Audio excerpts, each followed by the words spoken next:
So hello everyone. I begin today by acknowledging the Turrbal and Yagua people, traditional custodians of the land on which I am today. I pay my deepest respect to their elders past, present and emerging, and thank them for taking care of the lands which I'm now blessed to live, learn and play on. I extend that respect to Aboriginal and Torres Strait Islander people here today and recognize their continuing connection to land, water and culture. I also acknowledge that we have a number of participants joining from other regions, and I would also like to acknowledge the traditional custodians of those regions and pay my heartfelt respect to their elders past, present, and emerging. So welcome to Elder Mediation in Ethnic Communities by Vesna Flower, which forms part of the International Mediation Awareness Week this year with the topic of mediation and culture.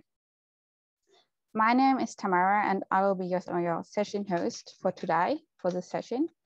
And before I introduce you to Vesna, I'd like to remind you on a few housekeeping rules. So I think all of you have your video off, that's great. And also make sure that your audio is off. And if you drop out of the session, please log in and Joe in the background will let you back in. And please feel free to use the chat box and put any questions in there during the session. So now I'm delighted to introduce you to Vesna. Vesna has a rich cross-professional and multicultural expertise infusing her mediation practice. Vesna focuses on elder mediation in ethnic communities, where she sees a growing need for a carefully tailored mediation service. Vesna will share with us her experience with the complexities of providing mediation to people from diverse cultures. And she will start with a case scenario, after which you're free to ask some questions. And then Vesna will introduce us more broadly to elder mediation, and then you have another chance to ask questions. Please ensure you have turned off your camera and microphone, and I will now hand over to Vesna. Thank you, Tamara, and thank you everyone who is joining this webinar. It is my pleasure to talk about my experience in elder mediation in ethnic communities. And as Tamara said in the introduction, it is one of the areas in which I see a growing interest, and I also see myself being active over the coming period. The research and academic research has found that, or is finding that elder mediation is becoming more and more important and noticeable area of practice, mediation practice worldwide. And only recently, I actually joined the EMA, the Elder Mediation Australasian Network in Australia, and everyone is welcome to visit the website, which is an organization or association that is part of the international broader Elder Mediation Network, and focuses on practices, ideas, support sharing ideas and providing support to everyone who wants to any mediator who wants to practice in this area. Despite being recognized as a growing area, generally, elder mediation is, from my experience, or has been fairly limited, in a limited way,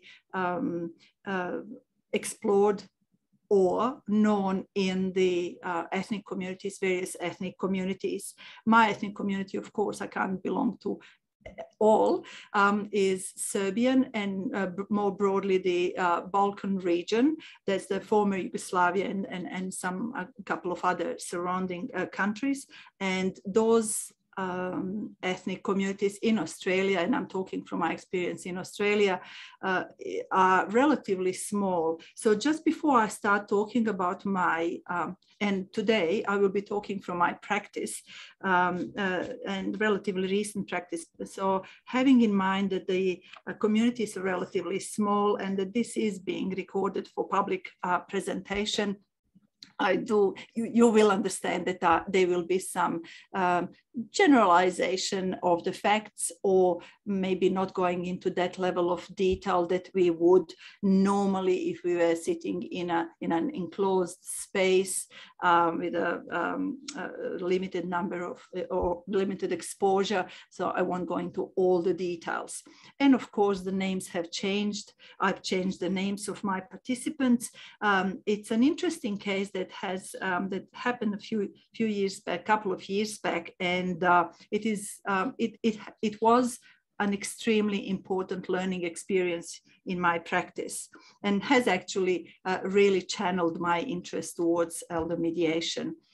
I have 10 slides altogether, and this is the first slide that you can see. Hopefully everyone can see it. And the last two slides are the scientific or research academic readings that I've done in preparation for this, and also the further information on on email. So let me just start quickly, and it is my understanding that I have about half an hour to talk. We will be, as Tamara said, we will be stopping just after the facts of the case study.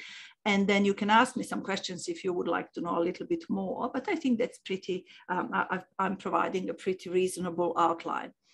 I do have some notes, so my slides will be accompanied by those notes that I will be referring to here. First, the scene setting, a case. So it is a case from practice. There was parties were an older couple, and party A and B, and party A's brother. So it was like a little family group of people. I will give you the facts, some key facts, some other facts that I was constantly being aware of throughout the process, possible underlying issues, observations, risks, spectrum of issues relevant to this particular area and setting of practice, and challenges. So the scene setting, the older couple, Marko and Mara, let's call them. The key facts are Marko and Mara are in a de facto relationship, or they were in a de facto relationship for 35 years. Marko is a 78-year-old male in an increasingly frail health state, Alzheimer's, dementia. Marko owns a family home, which he built 40 years ago as a builder in a sought-after suburb in a capital city in Australia. He is concerned about Mara's situation, as he says, in case of his death. And he's thinking about his death. So it was an interesting, without much fear, it was an interesting setting. Mara is relatively healthy, 70 years old, no property on her name. So the house in which they live and had been living for 35 years was registered on his name.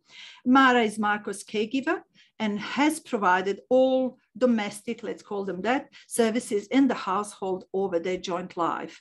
They had no children, and separately or together, and no major grievances or disputes. Other facts: no interest to go to a nursing home or a residential care facility on either side. Limited links with the local ethnic community, but they did contact me through common community contact. And that had an important aspect, but I'll talk about it a little bit later. They had very limited English language skills. And I do need to say, and some of you would know, that I'm a certified professional interpreter for Serbian English both ways. So that was one of the factors that was really important for the couple. They had reasonably, with respect, but we need to be aware of that, low educational level, lack of system and services awareness, or the system overall, despite living in this country this long. The only family that they have is Mara's brother, who has strong influence over her sister. This influence has grown over the last few years, whereby the brother regularly visits, almost daily, and takes lead in giving advice to sister about the care she provides to Marko. Marco wishes to protect, in his words to me, Mara after his death. He fears the brother will overpower her. Possible underlying issues that we need to, that I felt I needed to be aware of. Marco's capacity, given the possible that Alzheimer's dementia issues, non-diagnosed at that stage. Financial abuse includes making improper use of an older person's property or money without his or her knowledge or permission. That's a standard definition from Smith, 1999, and can include forgery, stealing, forced changes to a will, transferring money or property to another person, withholding funds from the other person, and the failure of others to repay loans. And that's by Dale Bagshaw, our own Australian elder mediation leader. Other issues, emotional, gender issues, Mara. Traditions come into the picture, customary aspects of extended family relationship, in particular brother-sister. It's a very strong relationship in that particular culture. Religious, what could be a role of the local church pastor? They did have some links, but not overly strong. Brothers' facts. The brother in his early 60s considers himself as a caregiver to both Marco and his sister Mara. Also relatively limited English language skills, but better links with the local ethnic community. Mara doesn't want to alienate her brother by confronting him around his almost intrusion in their life. And the brother states it is his duty to protect and support his sister. Again, possible underlying issues for me that I needed to think about was, again, going back to financial abuse and that big, almost mentioned that they have in a prestigious location. Not established, nor I felt that I necessarily needed to really focus on that, because there were some other underlying issues that were of greater priority, let's say. But awareness is needed of this. And again, going back to what Dale Bagshaw says, prioritizing financial gain over the care of an older person was also a factor contributing to financial abuse, which included family members keeping the aged persons in their care when it was contrary to the older person's best interests and wishes, etc.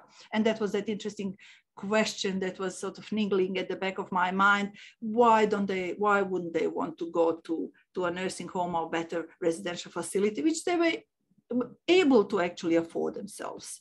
And also any other ulterior motives, accessing inheritance, but that was not established.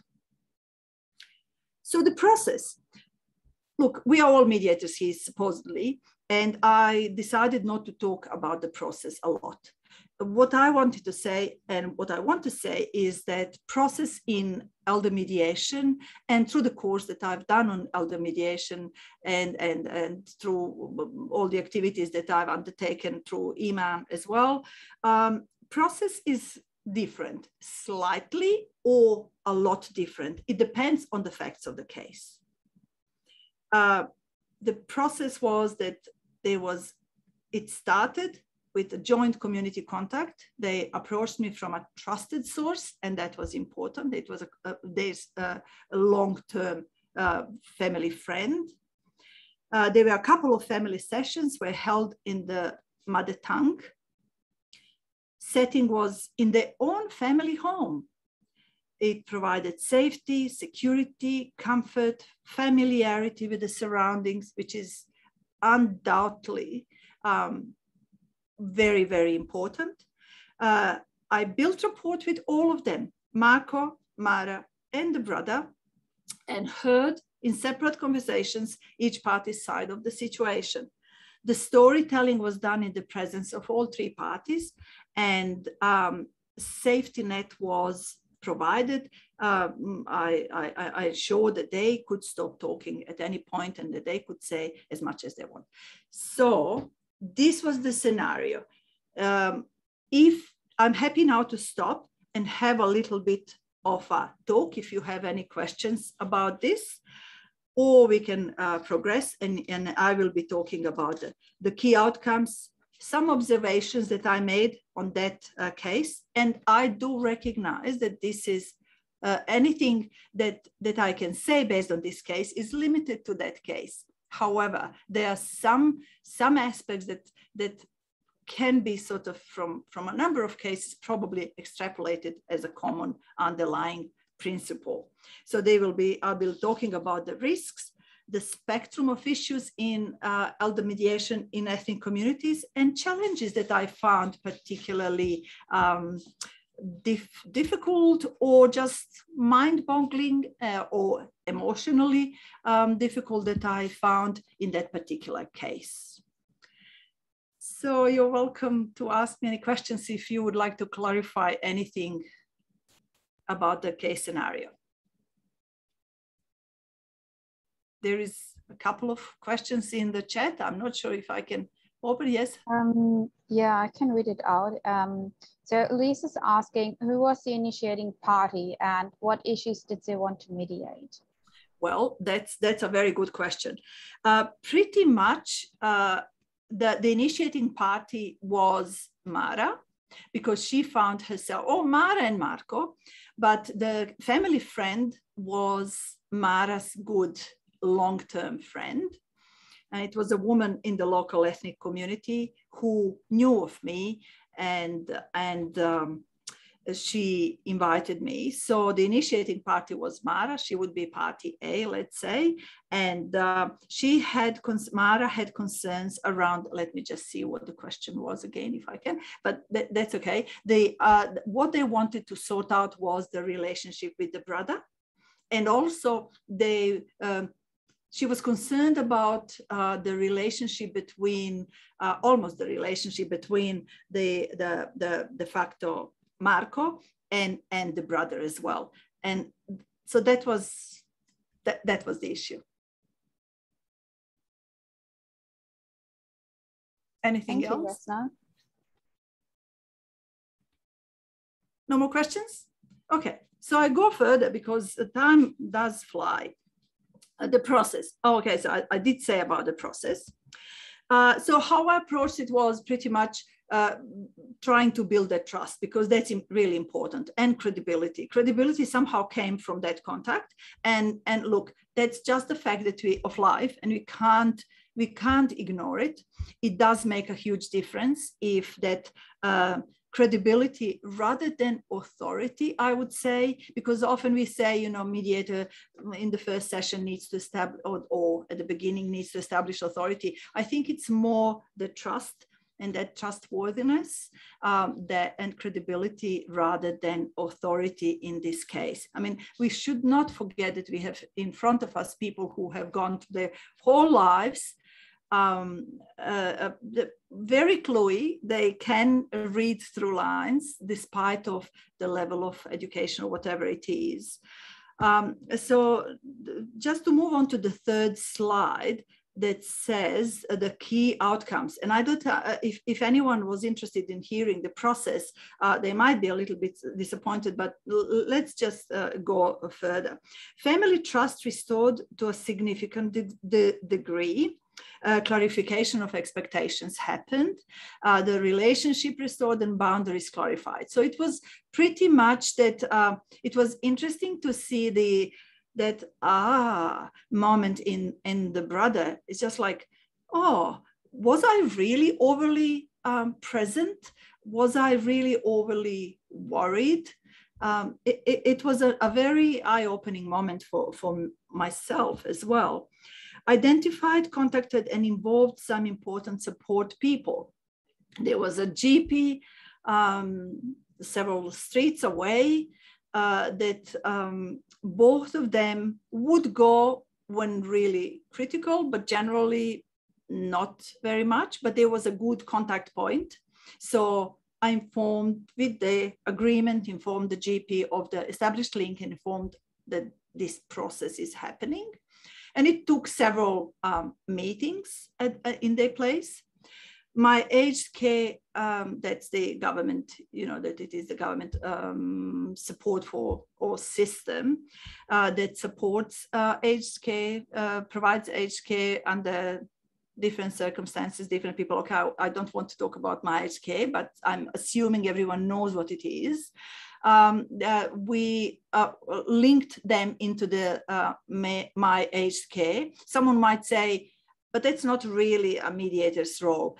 Well, yes and no. If you do have people who I would argue yes and no, because it's important without breaking the boundaries of being too involved. That's really important. But if there is someone that you can contact on behalf of the parties and have that conversation happen and get them hooked onto the system, why not? That was my approach, at least. They organized some home visits, care support around driving to appointments, gardening, because they had a sort of smallish courtyard because the house was on most of the land, and around the home, and at discounted rates. And that's what my aged system does. And also, family lawyer of many years was also informed of the process and engaged to redraft an old and outdated will. And that was really important. An awareness that people often don't have wills, that also creates an underlying worry, and people worry about it, but they can't really put their finger on. Slide 4, observations. So, while this was not a standard mediation process, far from that, it did result in a situation whereby the involved parties understood each other's concerns and views, at least to a reasonably higher degree. Conversation was held in the native language, which made the situation more comfortable and trusting. This case demonstrated to me that with elder mediation, mediator must take into account elements we normally do not have to think about where mainstream individuals are involved. Although it is recognized that it is problematic I do recognize it's problematic to make any generalizations in either ethnic or mainstream settings, of course. Partnership and collaboration among all service providers is critical. Elder caring arrangement, and it is an arrangement that is used, that term is used in the academic writings. Recognition of elders' rights and empowering them to deal with their current or ongoing and future life should be present in any mediation, and especially in elder mediation in ethnic communities, although these concepts are sometimes completely foreign to them. And look, no pun, it is really foreign to them.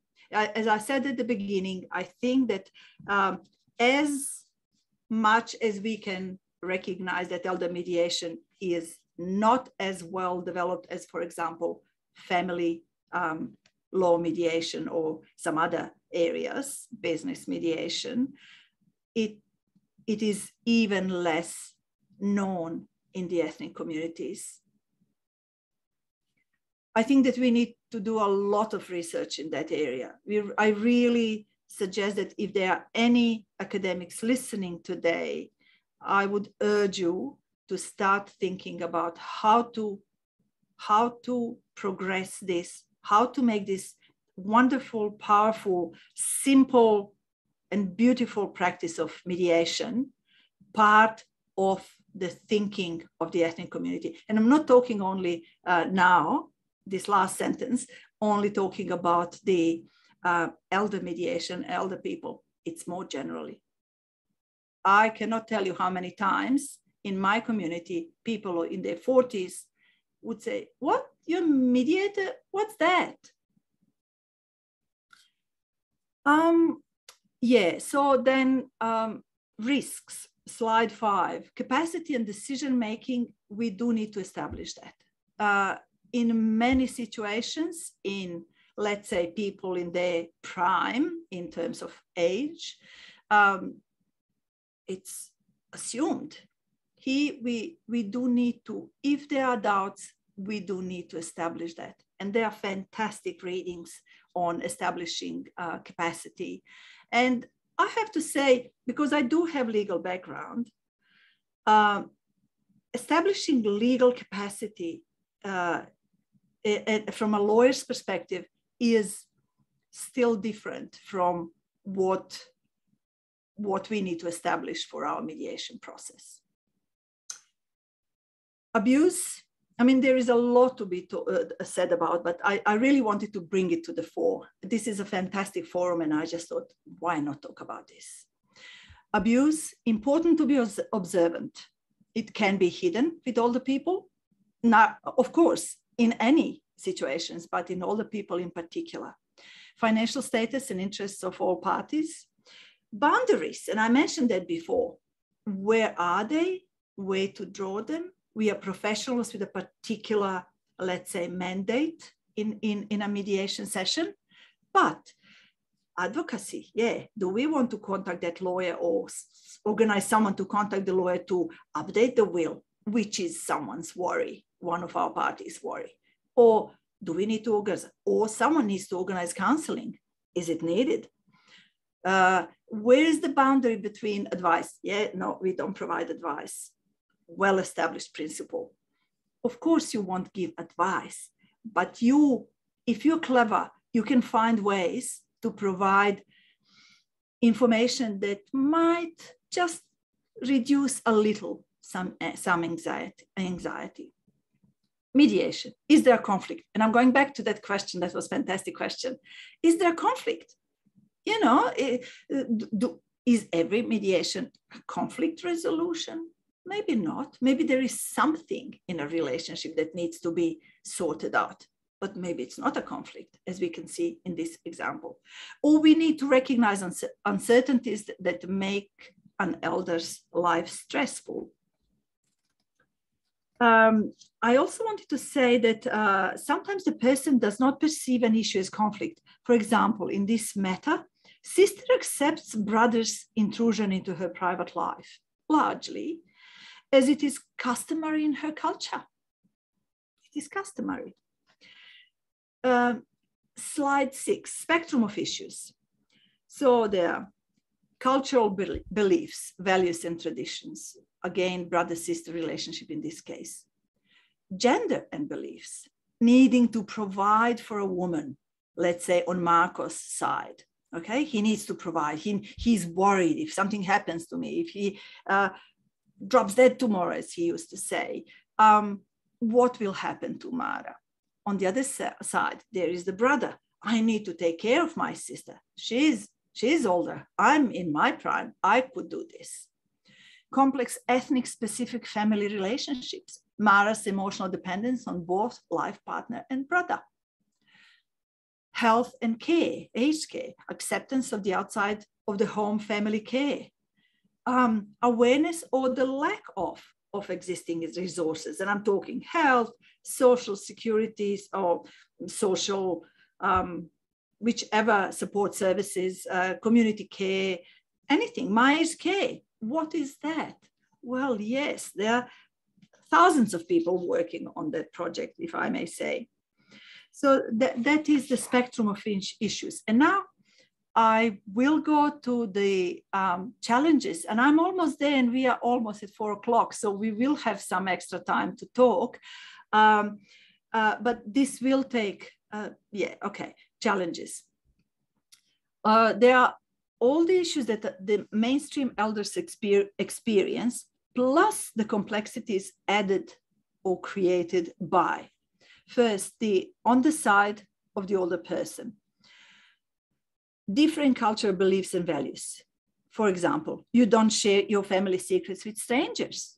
Anecdotal evidence from my practice in that particular ethnic community. Or they, being whoever does not belong to your family or to the circle of your ethnic community, they do not understand us. Or what will people say? So the classic approach of, shame. Do we want to talk about it? How much do I open myself to a stranger, to someone else?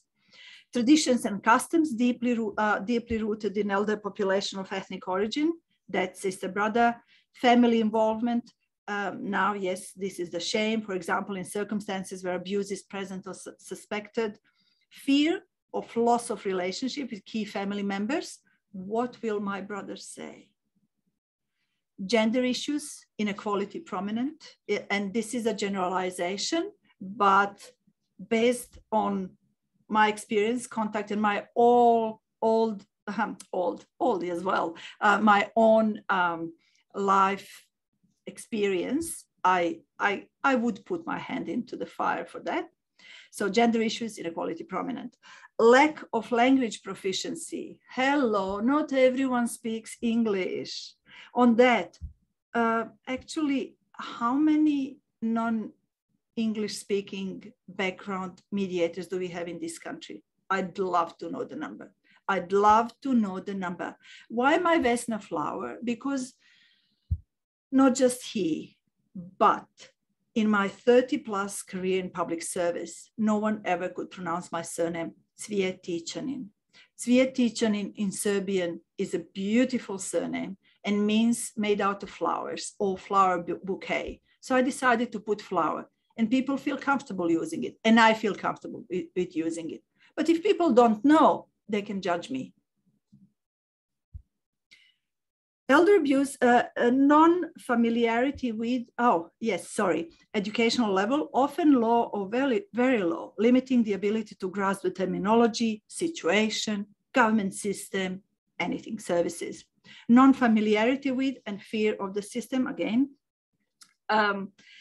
Then elder abuse can be difficult to detect because there are often dynamics at play that keep that abuse hidden. And that comes from my big teacher, Dale Bagshaw. And on the side of the practitioners, lack of culturally appropriate services, limited practitioner awareness of those specific needs that I've mentioned under the first dot point here on this slide. That includes training, motivation, or is it just in a too hard basket? Lack of resources involving certified interpreters, for example, on an ongoing basis. Even if you get one, then in the next appointment, you get another one, and then another one, and then another one, which means that that whole range of people know your problem, and shame is even greater. And that's not about mediation only. It does apply here because we are talking mediation, but it applies in so many other areas. Health, medical care. Follow-up is often inconsistent. I was lucky. I consider myself to have been lucky that these people actually wanted to talk to me. I felt they needed to talk to me as well. No, I wasn't a counselor, but it was important for me to be aware of that. Building relationships with workers and practitioners in other areas that I mentioned before, that local GP that they are familiar with, and making sure that there is not a contact person in my aged care.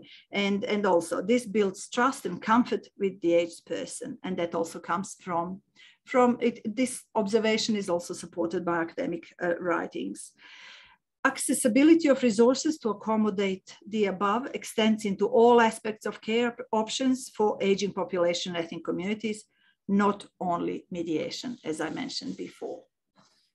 And that is pretty much a lot of things crammed into 35 minutes, and I'm happy to talk about those. My 8th slide is the list of resources that I consulted for this presentation, because I did, and not just for this presentation, but throughout my work as well in this area, because it is important to not veer too much outside of the mainstream mediation, but then still we need to be aware.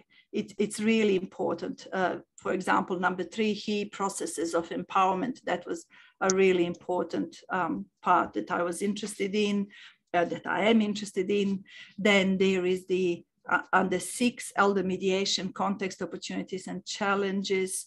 And that's a relatively new book, 2016. Yes, so The number one is excellent. It's very recent, October 2021, in the Gerontologist, Elder Mediation Services among Diverse Older Adult Communities in Australia, practitioner perspectives on accessibility. So for me, while I had my observations, it was really important for me to have, and you can see my notes, it was really important for me to have some of the observations in a way justified, because it is important to know that certain observations have been validated academically and through research. And as I said before, please, I urge researchers.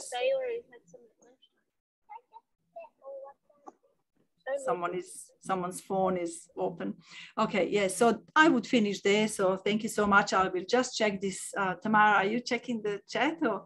But what was Mara seeking? What was the form of the outcome? A written agreement or something less formal?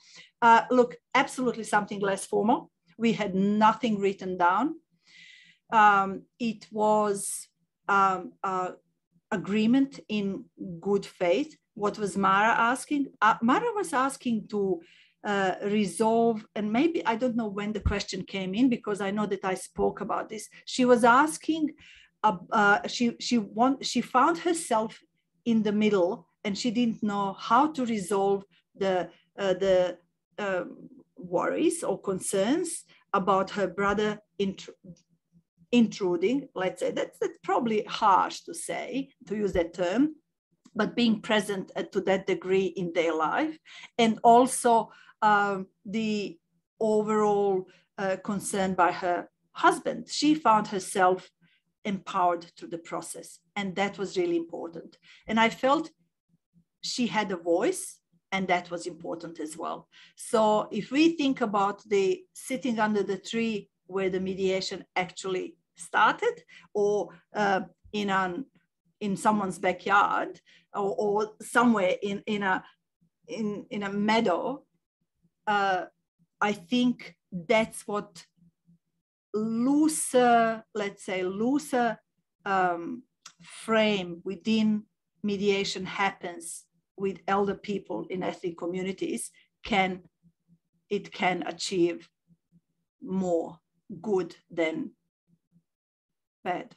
I don't want to say that, but it can achieve good outcomes. And what's good is whatever, if she wanted to clarify her relationship with her brother, she, to a degree, reached that, I felt. If she wanted to have a more voice in how many times he'll come for lunch, I felt she had that. If Marco wanted to be confident that Mara ended up with what he planned for her in terms of property, and it was significant, he did, because the will was, the lawyer drafted a new will, and while they were all with full understanding of what's happening with their lives, they could sign them, and it was finalized. Did that answer the question? So in the end, it was more like a facilitated discussion. Yes, I felt, and look, this is a Mediation Awareness Week, but I think that we can go broader, and that's why I want to talk about this. And especially because it is often in elder mediation, and that's also what the academic writing shows, but practice confirms, is, and of course academia works and practice, is that different forms of approaching mediation and frameworks in which we practice mediation in the mainstream, I'm looking for a good word, but let's say mainstream environment, in sociological terms, is necessary. So just going outside of the very rigidly set steps that we go in facilitative mediation, for example, where we have all the steps, the 7 or 8 steps that we go through. Yeah, Thank you, Vesna. It was a wonderful, very insightful session. And I can just confirm, I worked a couple of years as volunteer, not as nurse, in an elderly care home, and mediative communication can be so valuable in those settings, you know, old, elderly. They can hold a lot of emotions from the past years, also between them and their children, not only their partners, and eventually also towards the people who take care of them. And that there is something called mediation or mediative communication that would facilitate their life and or make it lighter. It's very sad that it's not so well known in those areas.